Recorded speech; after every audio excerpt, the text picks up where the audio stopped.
Did you know there was actually a time when Australia was at the forefront of cinema? Did you know that, Dan? We were actually quite innovative. Aren't we still at the forefront though, Tavi? Wouldn't you say that Maths is like one of the most watched TV shows on TV?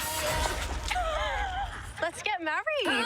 Maths, travel guides, Yep. MasterChef, SAS, whatever that is. SAS Australia. Yeah.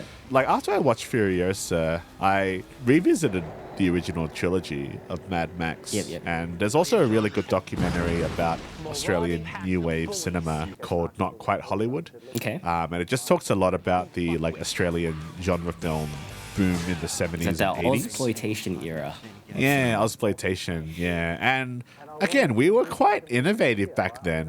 It was when Gough Whitlam and another guy that got voted into the office, and they were supporters of the arts sector, so they gave a lot of support to the community. Not like these days, where if you want to make a movie, you're pretty much working for free most of the time. Yeah. You might get a packet of peanuts, but other than that, That's you're not why all the making much if creatives you're are doing working on narrative. Maths, Tavi. Yeah, that's Getting why. their Yeah, soul that's why. sucked out by reality Yeah, we just get our television. souls sucked out by my maths and travel guides. A bunch of, well, I'll talk about that show another time. But but there was a time where it was quite exciting. And George Miller was very much at the forefront of this era of cinema, right? Like the first Mad Max movie had a budget of $350,000-ish made like $100 million or something, which is a pretty crazy turnover. Especially for like a pretty violent, high-impact movie as well. But yeah, I mean, like the production of that was just a massive shit show as well.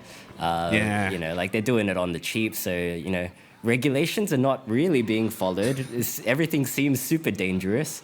Back then, it was a wild west of filmmaking where people were just setting themselves on fire and just crashing through shit. And when you watch those movies and those stunts, there was no CGI. They couldn't afford it. That's right. So it was all done for real. Yeah. And it was just... Just in like outback streets as well. Not even outback streets, like, you know, semi-urban environments. If you want to see Mad Max in real life, you can just go somewhere in Just go to Melton. Go to Sunman's house. Go to Melton. Go to Melton.